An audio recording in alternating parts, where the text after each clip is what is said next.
Mga kasayan, local wave. Naglolo kong mga switch. Pagka nagbubukas ng headlight, susunog yung wire. Tsaka kasayan ha. Tsaka hindi gumagana yung mga ano niya, yung high and low. Yan siya. Tapos yung sumasabay sa signal light. Tsaka kasayan.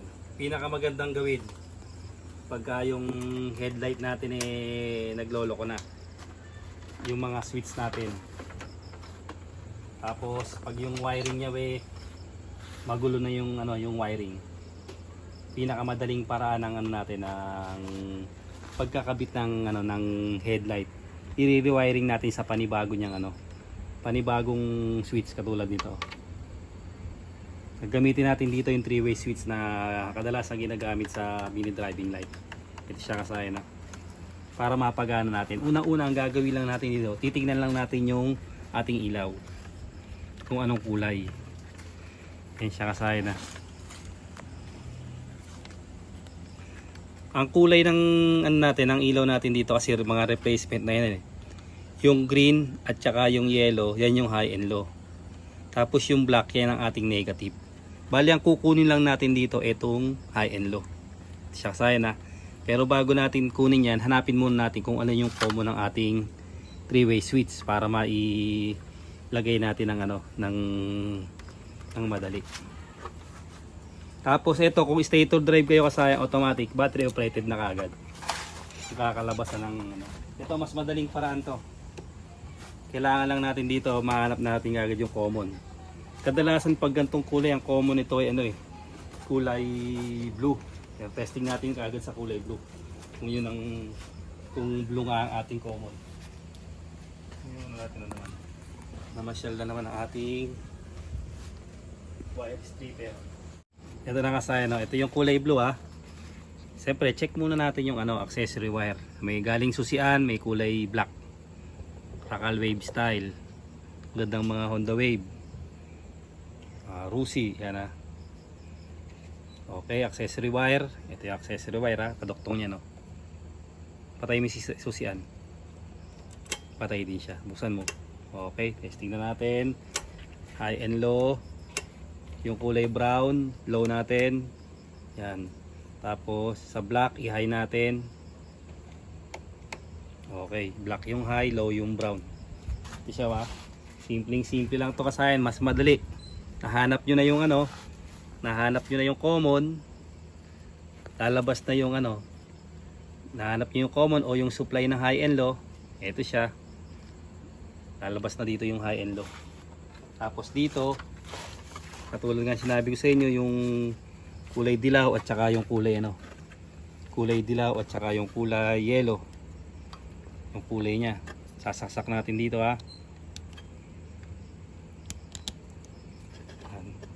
Yung ilaw na yan, mawawala yan pag naputol na natin yung yung wire. Siya tumatagal, umiinit na yung wire niya, tapos uusok na siya. Tuloy natin yung high and low. Yan. Ibig sabihin kasayan, wala na siyang linya doon. Ito na yung panibago niyang linya. Kaya dito tayo kumuha ng linya, hindi rito, para pag inugot niyo yung yung headlight, matatanggal pa rin.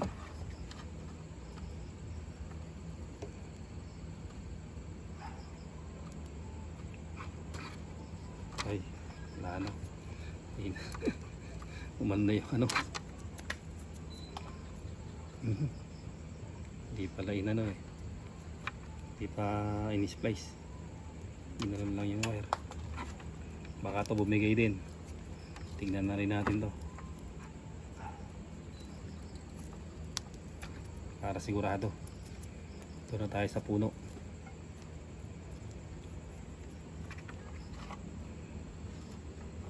Pagkaganto kasi huwag kayo manghihinayang dyan, kasi kung hindi nyo naman ibabalik sa stock, splice nyo na lang para mas maganda.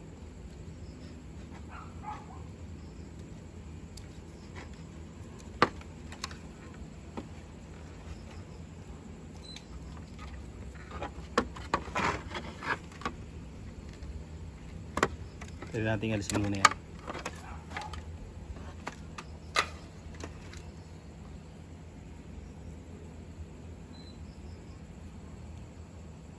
So pagka talaga itong mapuputol na, doon na wala tayo magagawa, doon tayo kumuha. Pwede naman tayo maglagay ng mga bullet para pwede rin siyang mahugot.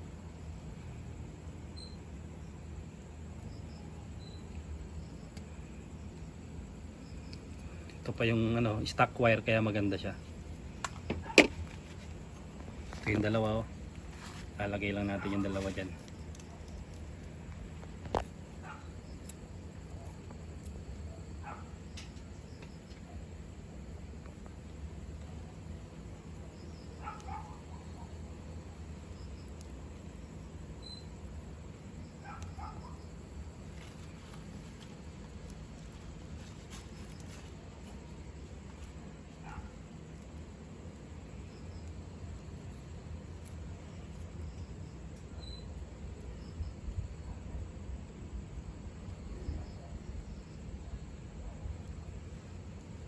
Patayin muna yung susiyan natin.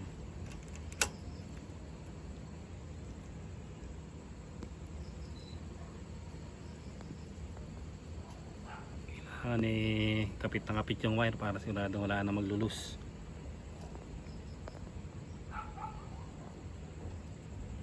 Kung stator drive pa yung motor nyo, automatic battery operated na kagad to.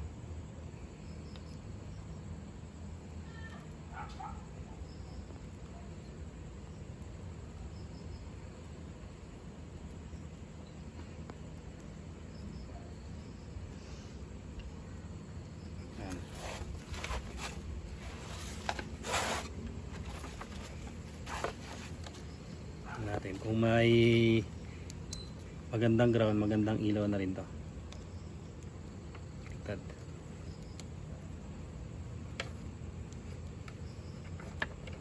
Pag nagdikit yan, magsasabay yung ilaw.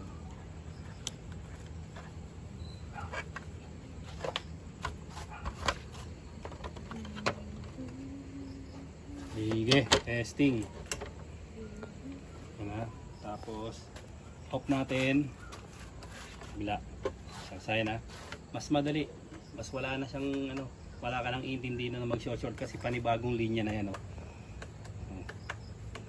Basta lagay nyo, hanapin nyo lang yung common, yung high and low lang kasayan ha. At syempre dito kayo titingin. Direkta na dito kayo tumingin ng high and low. Yun lang ang kukunin nyo, ilalagay nyo sa sa high and low ng ating 3-way switch. Kasi itong rakal na to, wala naman tong patayan ng ilaw Wala naman siyang pinaka-switch, rekta na to, kagaya ng mga wave. Magagawa pa kayo ng sarili nyong switch. Ganun lang kasayan yung pag kung naglolo ko na katulad nito na mas magulong wiring, tapos pagka sinaksak nyo, uusok na kayo, walang umuusok, walang umiinit na wire. Dito umiinit yan Saan umusok kanina? Dito? Opo. Dito kanina yung mga umuusok sa wire na to. Pero ngayon dahil bago na yung wiring, wala na siyang wala nang umuusok sa kanya. High and low agad kasi mas madali pa. Low, high. Low, high. Hanggang dito na lang mga kasayan. Salamat sa panonood.